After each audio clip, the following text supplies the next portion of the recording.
Boa tarde, vamos seguir aqui a partir do inciso 4 do nosso artigo 43. Pois bem, então estamos na fase de julgamento das propostas. Foram abertas as propostas dos licitantes declarados habilitados na fase anterior e agora nós vamos dar sequência, ainda dentro da fase de julgamento. Então aqui, verificação da conformidade de cada proposta com os requisitos do edital e, conforme o caso, com os preços correntes no mercado fixados por órgão oficial competente ou ainda com os constantes do sistema de registro de preços, os quais deverão ser devidamente registrados na ata de julgamento, promovendo-se a desclassificação das propostas desconformes ou incompatíveis.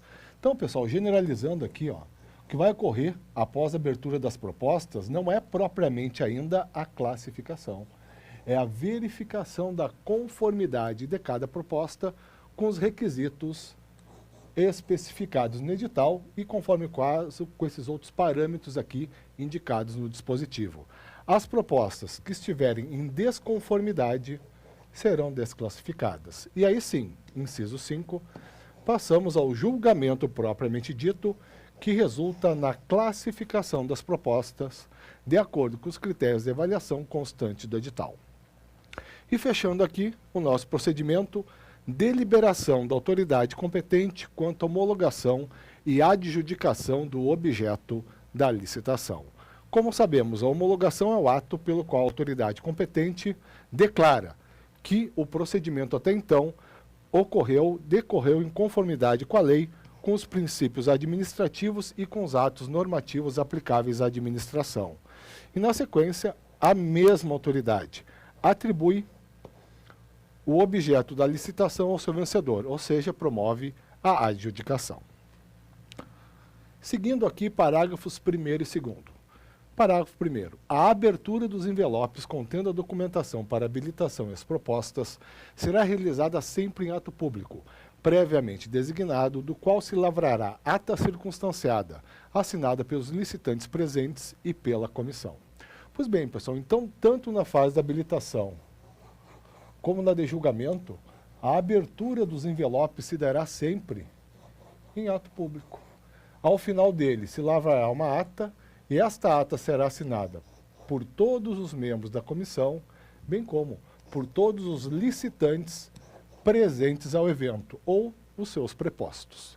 Da mesma forma, parágrafo 2º, todos os documentos e propostas serão rubricados pelos licitantes presentes e pela comissão. O mesmo raciocínio, né, pessoal? Só que no que toca a ata, eu tenho assinatura, e aqui eu tenho uma mera rubrica. Por quê? Porque essa rubrica tem que ser de todos os licitantes presentes e de todos os membros da comissão, e envolver todos os documentos e propostas do certame. Assim, por exemplo, se eu tenho uma licitação da qual participem 40 empresas, 40 empresas, por exemplo, chegando na fase de julgamento das propostas, nós vamos ter todos os licitantes presentes ao ato e todos os membros da comissão, rubricando todos os documentos que integram a própria proposta e aqueles documentos e instrumentos que a fundamentam. Pois bem, vamos aqui na sequência, dando uma paradinha no texto da lei, eu trouxe algumas considerações do professor Bandeira de Mello sobre as 3 modalidades mais gerais de licitação. Na verdade, nós vamos aqui definir o que o doutrinador entende quando a fase de habilitação, no convite, na tomada de preços e depois a concorrência. Pois bem, segundo ele, na modalidade de licitação denominada convite, ante o pequeno vulto do bem ou serviço do certame, inexiste a fase de habilitação. Esta é presumida. Perfeito. Se nós entendermos, pessoal, se nós lembrarmos que do convite podem participar 2 espécies de licitantes. Os convidados, que podem ser cadastrados ou não, e os não convidados, que devem ser necessariamente cadastrados, não há efetivamente no convite uma fase de habilitação. A discussão que dá na doutrina, alguns doutrinadores defendem que os convidados não cadastrados têm que comprovar requisitos de habilitação. Mas o entendimento que prepondera para nós, para fins de prova, é que efetivamente, pelo argumento do doutrinador, Pelo pequeno vulto do bem ou serviço, se presume que uma pessoa física ou jurídica tem condições de executar adequadamente o contrato. E aí, então, que no convite simplesmente não há fase de licitação, se considera presumida a habilitação de cada um dos licitantes.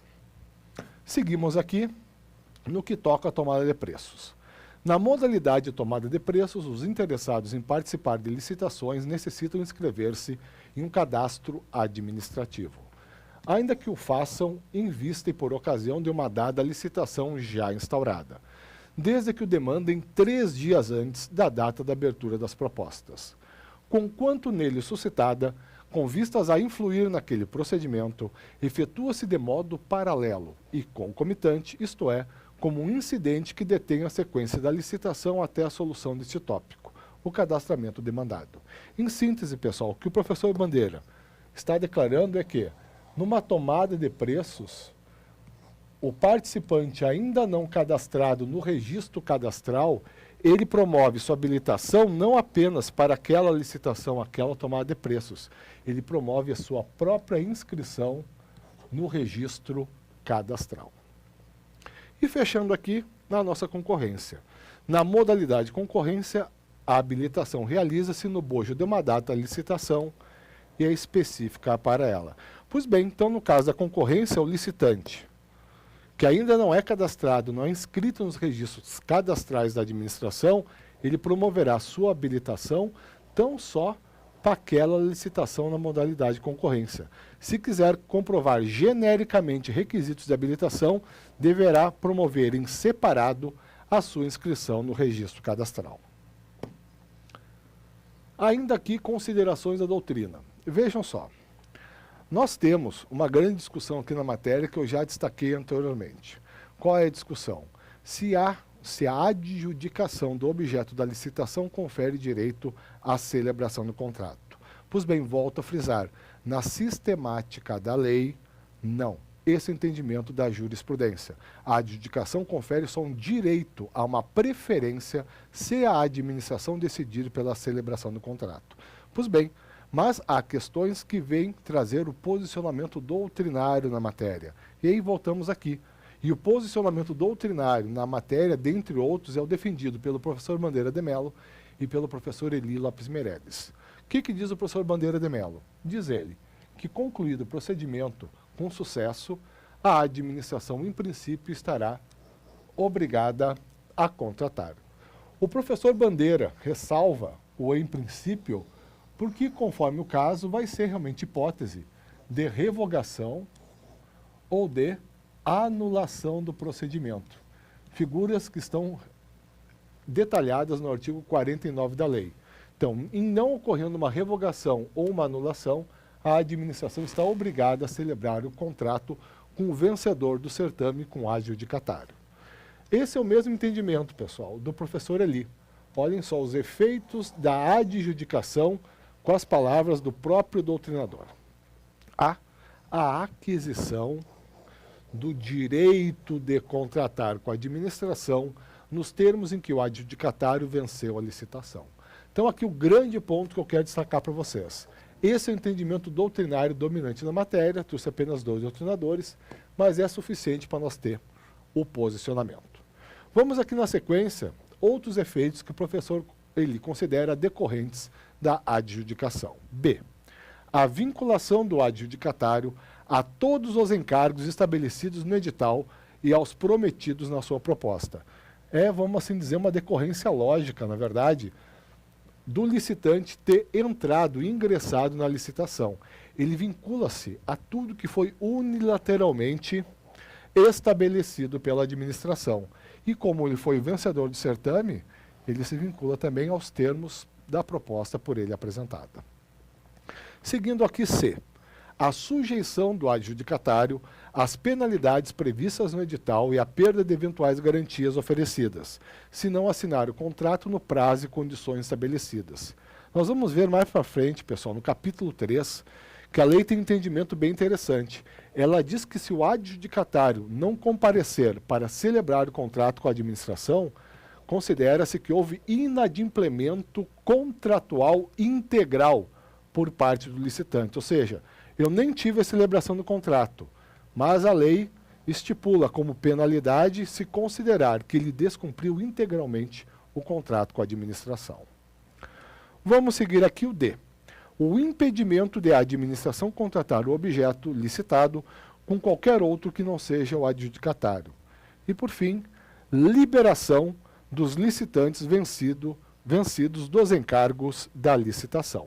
Perfeito. Então, aqui estão os 5 efeitos da adjudicação, segundo o professor Eli Lopes Meirelles, e nós podemos tranquilamente considerar qualquer uma dessas 5 conclusões corretas para provas em geral. Voltando agora, um dos dispositivos do artigo 43 que mais cai em prova e dá mais margem para discussão, principalmente na jurisprudência. Mas hoje, basicamente, tranquila a matéria. O que nos diz o parágrafo 3º? É facultada à comissão ou autoridade superior, em qualquer fase da licitação, a promoção de diligência destinada, aqui é o importante, pessoal, a esclarecer ou a complementar a instrução do processo, vedada a inclusão posterior de documento ou informação que deveria constar originariamente na proposta. Pois bem, então, aqui a lei, nesse ponto, confere não só à comissão de licitação, mas também à autoridade superior do órgão ou entidade, aquela responsável pela homologação e pela adjudicação, que elas promovam o quê?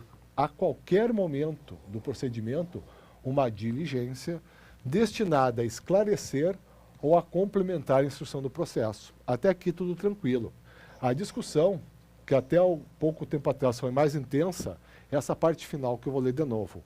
Vedada a inclusão posterior de documento ou informação que deveria constar originariamente na proposta. Pois bem, hoje, pessoal, eu trouxe aqui para ilustrar uma decisão do Supremo Tribunal Federal no mandato de segurança 5418, Distrito Federal. O que disse a Corte?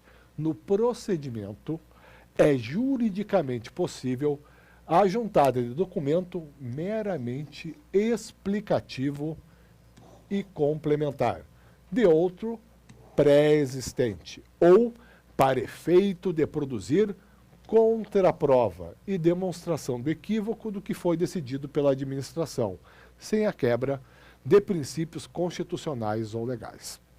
Pois bem, então vamos aqui ilustrar a interpretação do STF do nosso 43, parágrafo 3º. Digamos que um licitante, dentro da fase de habilitação, apresentou os demonstrativos contábeis exigidos pela lei. Tudo bem, num ponto, numa informação constante e demonstrativa, essa informação trouxe dúvidas para a comissão de licitação. Pode a comissão de licitação ou a autoridade superior solicitar o quê? Um documento onde o licitante detalhe a informação por ele já apresentada tempestivamente. Essa é a hipótese 1. Mas digamos que a comissão de licitação entendeu por bem, perante essa informação, uma segunda solução, vamos assim dizer, simplesmente declarar inabilitado o licitante. Tudo bem, o licitante apresenta um recurso contra a inabilitação e, nessa oportunidade, apresenta esse documento, onde ele detalha, onde ele esclarece a informação constante no documento interior e que resultou inicialmente na sua decisão pela inabilitação do certame. Pois bem, essas duas possibilidades são consideradas legítimas pelo Supremo Tribunal Federal. No primeiro caso, eu tive um documento apresentado de forma tempestiva, sobre o qual houve dúvida por parte da comissão da autoridade superior, e aí é válida, portanto, a apresentação de um documento complementar explicitando a informação já fornecida. Na segunda hipótese, a comissão decidiu inicialmente por declarar inabilitado o licitante. Ele recorreu e apresentou o mesmo documento aqui. E com essa explicação constante no documento, houve provimento do recurso e aquele licitante retornou normalmente ao procedimento. É isso que eu vou voltar aqui, então, destacando novamente. Que o STF frisa ou um documento meramente explicativo ou complementar de um outro já apresentado no procedimento ou para efeito de contraprova alguma decisão tomada pela administração.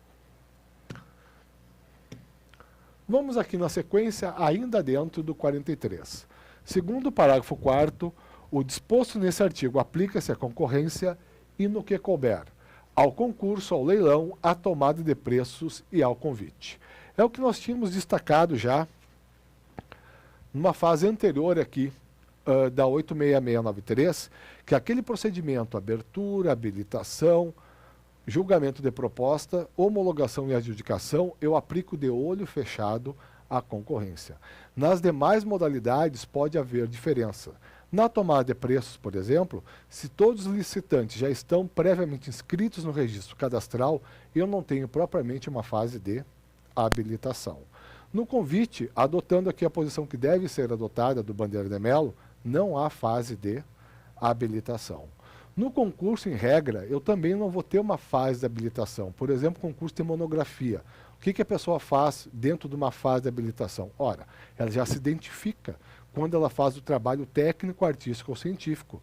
Então, não vou ter uma fase de habilitação com todos aqueles detalhes do 27, qualificação econômica e financeira, qualificação técnica. Imagina, não há lógica nenhuma para que tu participe de um concurso de monografia que tu tem que comprovar qualificação econômico-financeira. Pois bem, no concurso ainda não há propriamente proposta, então não há fase de julgamento de proposta. O que há é o julgamento do trabalho técnico, artístico ou científico. E por fim, no leilão, em regra, eu também não tenho uma habilitação propriamente dita. A pessoa entra no leilão visando obter para si certo bem ou certa concessão de direito real de uso, e ela vai ter que provar, basicamente, a sua qualificação jurídica, né, pessoa física ou pessoa jurídica, e se for o caso, como geralmente é usual se pedir, um depósito, para que ela tenha direito a participar dos lances orais. Então, no leilão, eu também não vou ter propriamente uma fase de habilitação. Voltando para cá, então, pessoal, em síntese, na fase de habilitação, quanto a esta fase, que há uma diferença maior entre a concorrência e as outras modalidades. Seguindo aqui, parágrafo 5º.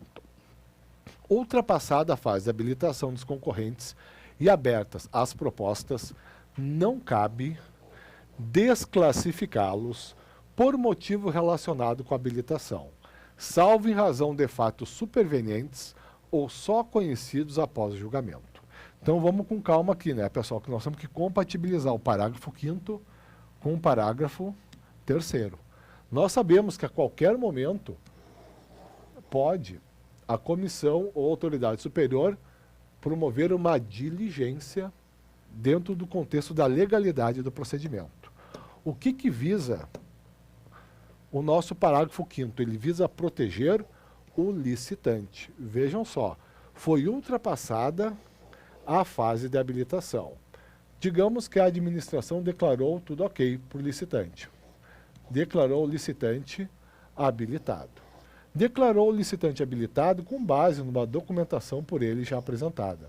Pois bem, com base nessa documentação e nos dados que ele forneceu nessa documentação, ela não pode posteriormente excluí-lo do certame. Ela só poderá fazê-lo em relação de fatos que tenham ocorrido posteriormente. Por exemplo, uma empresa que estava participando entrar em procedimento de falência após a fase de habilitação. Perfeito, é um fato superveniente que justifica, na verdade, no caso impõe, a declaração de inabilitação. Ou, na segunda situação, ou só conhecidos após o julgamento das propostas. Digamos que o licitante, ao apresentar a documentação, ele omitiu um fato indispensável. Se a administração só tomou conhecimento após a fase de julgamento da proposta, é evidente que ela poderá, na verdade, deverá excluir o licitante do procedimento. E aqui, fechando o nosso 43, o parágrafo 6º. Após a fase de habilitação, não cabe desistência de proposta, salvo por motivo justo decorrente de fato superveniente e aceito pela comissão. Então, pessoal, em síntese, uma vez declarado habilitado o licitante e encerrada como um todo a fase de habilitação, ele não pode, mas unilateralmente, desistir da proposta por ele apresentada. O que ele pode fazer é solicitar, requerer a desistência à administração, e a administração, analisando o motivo justo, ou seja, a alegação do licitante, e desde que ela decorra de um fato superveniente, poderá ou não deferir o seu requerimento. Ou seja, o licitante não tem direito a desistir. Se ocorrer um fato superveniente, ele alegar adequadamente, trouxer ao conhecimento da administração, mediante o devido requerimento, e a administração aceitar a sua alegação, ele é excluído. Na verdade, é acatado o seu pedido de existência. Caso contrário, ele tem que prosseguir no certame. Por outro lado, pessoal, até a fase de habilitação, isso é questão de prova, até o final da fase de habilitação, o licitante tem direito subjetivo a desistir unilateralmente da proposta. Vamos aqui na sequência, agora para o nosso artigo 44. Então vejam só, pessoal, o artigo 44, 45, 46, 47, 48, eles todos tratam normas relativas ao julgamento das propostas. É só uma orientação para quem tiver coragem, vamos assim dizer, quem tiver iniciativa de ler seco o texto da 86693. Eu não tenho uma fase de julgamento de proposta organizada como uma fase de habilitação, que está mencionada nesses termos dentro da lei. Artigos 44 a 48 trazem a maioria das normas acerca da fase de julgamento. Vamos aqui, iniciando pelo nosso artigo 44. No julgamento das propostas, a comissão levará em consideração os critérios objetivos definidos no edital ou no convite, os quais não devem contrariar as normas e princípios estabelecidos por essa lei. Pessoal, então aqui nada demais, né? Simplesmente a norma determina que, quando do julgamento, a comissão observará os critérios previamente definidos pela administração na lei interna do procedimento, e é evidente que esses critérios têm que estar em perfeita compatibilidade com a lei 86693. Na sequência, parágrafo 1º. É vedada a utilização de qualquer elemento, critério ou fator sigiloso, secreto, subjetivo, deixa eu destacar aqui, ou reservado, que possa, ainda que indiretamente, elidir o princípio da igualdade entre os licitantes. Então, generalizando, pessoal, é vedado qualquer tipo de critério que se enquadre em qualquer dessas categorias aqui, que de qualquer modo contrarie o princípio da isonomia entre os licitantes, o princípio básico do procedimento. Numa questão literal, pessoal, isso aqui está perfeito, né? Está expresso na lei. Mas como nós vamos ver, quando da análise do artigo 45 e 46 da lei, tem dois tipos de licitação, o tipo melhor técnica e o tipo técnica e preço, em que há o espaço para certa subjetividade. Pode haver espaço para certa subjetividade por parte da comissão de licitação. Mas, se aparecer, né, pessoal, pode a administração se valer de algum critério subjetivo? Não. É a regra do parágrafo 1º. Vamos aqui no parágrafo 2º.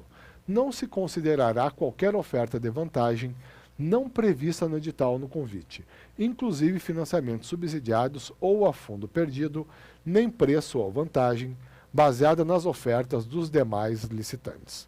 Então aqui é outra norma da lei que se destina a definir critérios de admissibilidade de propostas para fins de julgamento.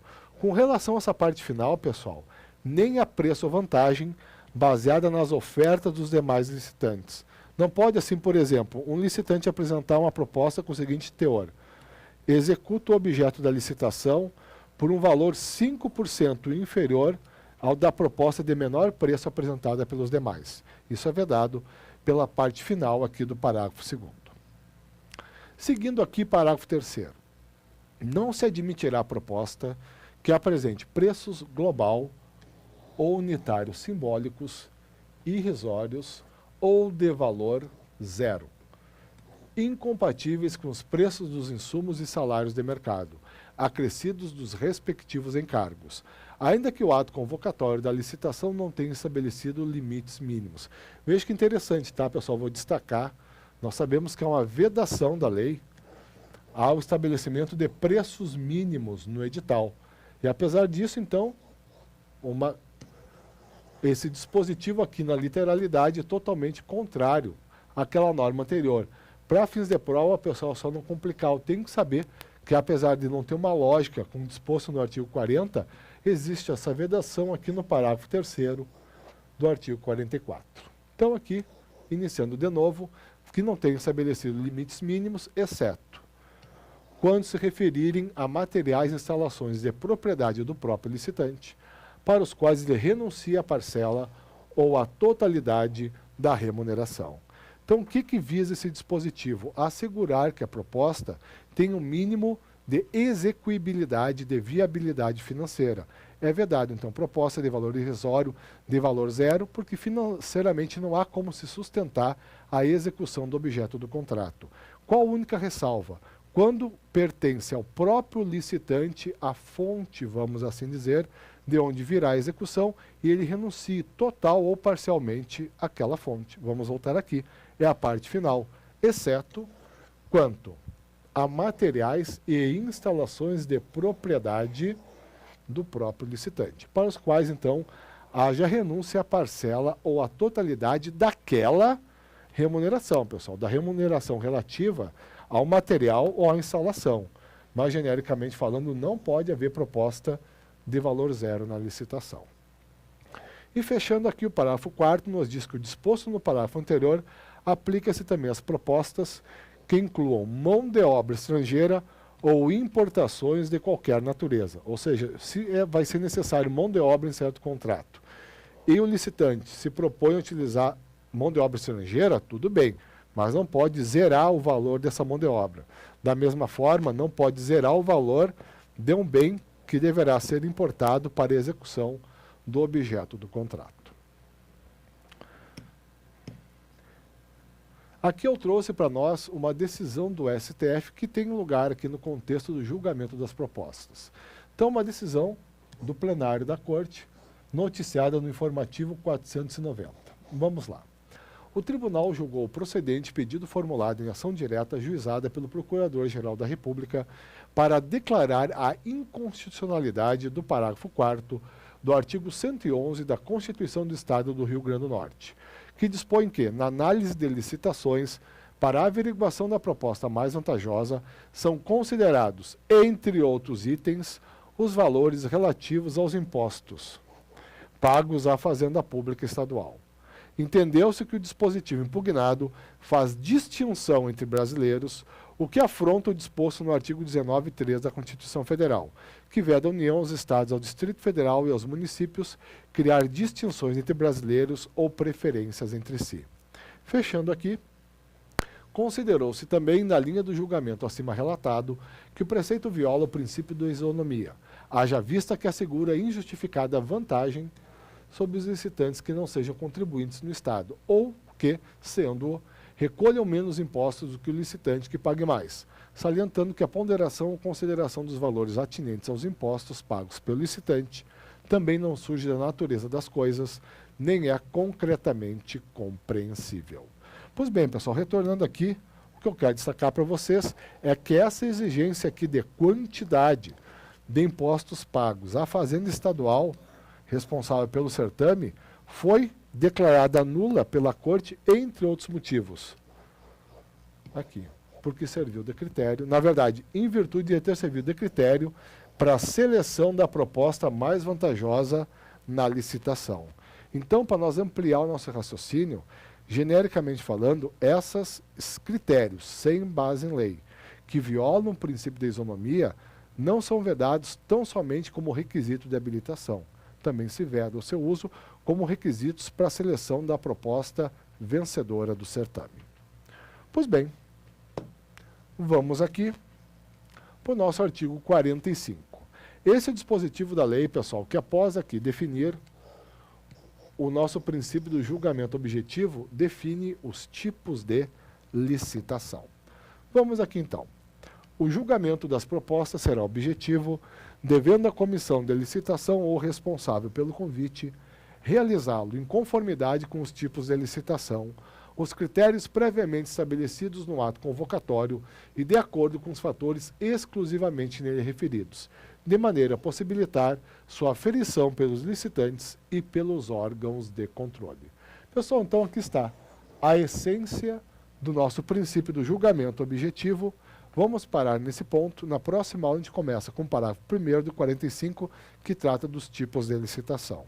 Obrigado a todos e até lá.